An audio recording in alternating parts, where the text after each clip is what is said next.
கபிலர் மலையில் இரவு நேரத்தில் வாகனம் ஓட்டி பழகும்போது விபத்து ஏற்பட்டு 2 சிறுவர்கள் உயிரிழந்த சம்பவம் அப்பகுதியில் பெரும் சோகத்தை ஏற்படுத்தியுள்ளது. நாமக்கல் மாவட்டம் கபிலர் மலை அடுத்த பெரியமருதூர் ஐயம்பாளையம் கிராமத்தை சேர்ந்தவர் ரமேஷ். இவரது 14 வயது மகன் சுதர்சனம், அதே பகுதியைச் சேர்ந்த ராமசாமி என்பவரது மகன் 17 வயது லோகேஷ் ஆகிய இருவரும் லோகேஷின் தந்தை ராமசாமியின் ஆம்னிவேனை எடுத்துக்கொண்டு நேற்று இரவு கபிலர் மலை பரமத்தி சாலையில் இருவரும் ஓட்டி பழகியதாக தெரிகிறது. ஆம்னிவேனை சுதர்சனம் ஓட்டிய நிலையில் பரமத்தியிலிருந்து ஈரோடு நோக்கி சென்று கொண்டிருந்த கார் மீது வேன் பயங்கரமாக மோதி விபத்துக்குள்ளானது. இதில் வேன் சுக்குநூறாக நொறுங்கி அதிலிருந்த சுதர்சனம், லோகேஷ் ஆகிய சிறுவர்கள் சம்பவ இடத்திலேயே பரிதாபமாக உயிரிழந்தனர். இதுகுறித்து தகவல் அறிந்த ஜேடர்பாளையம் போலீசார் சம்பவ இடத்திற்கு விரைந்து வந்து உயிரிழந்த 2 சிறுவர்களின் உடலை மீட்டு பிரேத பரிசோதனைக்காக பரமத்தி வேலூரில் உள்ள அரசு மருத்துவமனைக்கு அனுப்பி வைத்தனர். மேலும் விபத்து குறித்து வழக்கு பதிவு செய்து விசாரணை நடத்தி வருகின்றனர்.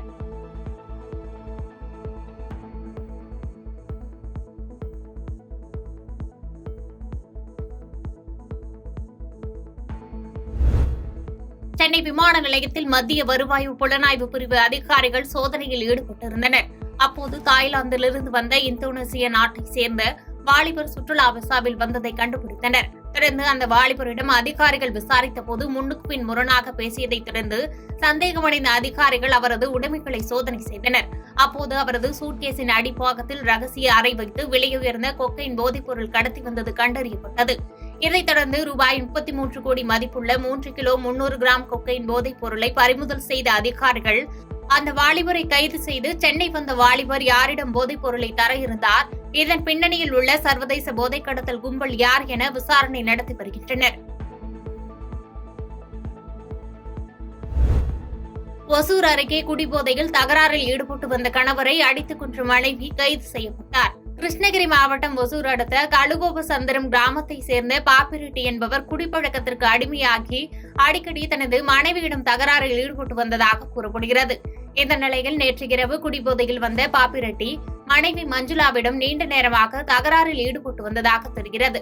இதனால் ஆத்திரமடைந்த மஞ்சுளா வீட்டில் களி கிண்டும் கட்டையால் அடித்து கொலை செய்துள்ளார். ரத்த வெள்ளத்தில் சரிந்து விழுந்த பாப்பிரெட்டி உடலை பறிமுதல் செய்த தேன்கனிக்கோட்டை போலீசார் கணவனை அடித்துக் கொன்ற மனைவி மஞ்சுளாவை கைது செய்து தீவிர விசாரணை நடத்தி வருகின்றனர்.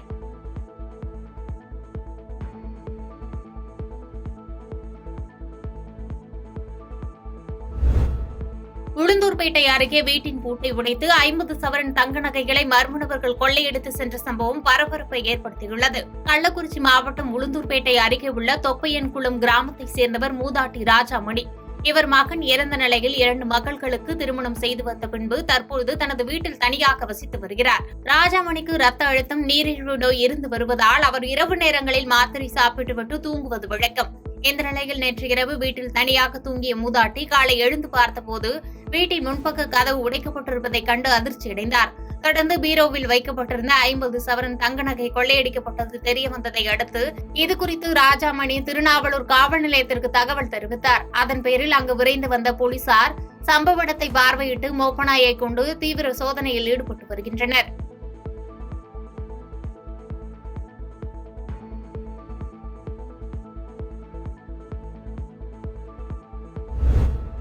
அரசியலுக்கு வர வேண்டும் என்று சரியான இடத்திலிருந்து அழைப்பு வந்தால் கண்டிப்பாக அரசியலுக்கு வருவேன் என்று நகைச்சுவை நடிகர் தாடி பாலாஜி தெரிவித்துள்ளார். விழுப்புரம் அருகேயுள்ள அரசமங்கலம் அரசு உயர்நிலைப் பள்ளியில் நகைச்சுவை நடிகர் தாடி பாலாஜி ரூபாய் 12,000 மதிப்பிலான இரும்பு பீரோ ஒன்றினை வழங்கி மாணவ மாணவிகளுடன் கலந்துரையாடினார். தொடர்ந்து மாணவர்கள் மத்தியில் உரையாற்றிய நடிகர் தாடி பாலாஜி தன்னுடைய சக்திக்குட்பட்டு அரசு பள்ளிகளுக்கு தேவையான நலத்திட்ட உதவிகளை செய்து வருவதாகவும், அரசு பள்ளியில் திறமையான ஆசிரியர்கள் மாணவர்களுக்கு சிறப்பாக கல்வி புகட்டுவதாகவும், இதனால் அரசு பள்ளிகள் முதன்மையானவையாக இருப்பதால் தமிழக முதலமைச்சர் மு.க. ஸ்டாலினுக்கு நன்றியை தெரிவிப்பதாக கூறினார்.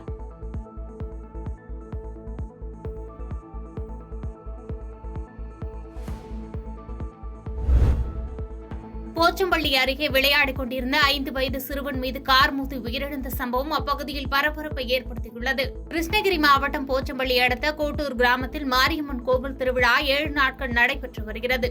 இந்த நிலையில் இன்று காலை ராதாகிருஷ்ணன் மகன் 5 வயது ஹரிபிரசாந்த் தனது நண்பர்களுடன் கோவில் முன்பு விளையாடிக் கொண்டிருந்தார். அப்போது அந்த வழியாக வந்த கார் ஒன்று எதிர்பாராத விதமாக சிறுவன் மீது மோதியது. இதில் படுகாயமடைந்த சிறுவனை அங்கிருந்தவர்கள் மீட்டு 108 ஆம்புலன்ஸ் மூலம் அரசு மருத்துவமனைக்கு சிகிச்சைக்காக கொண்டு சென்றனர்.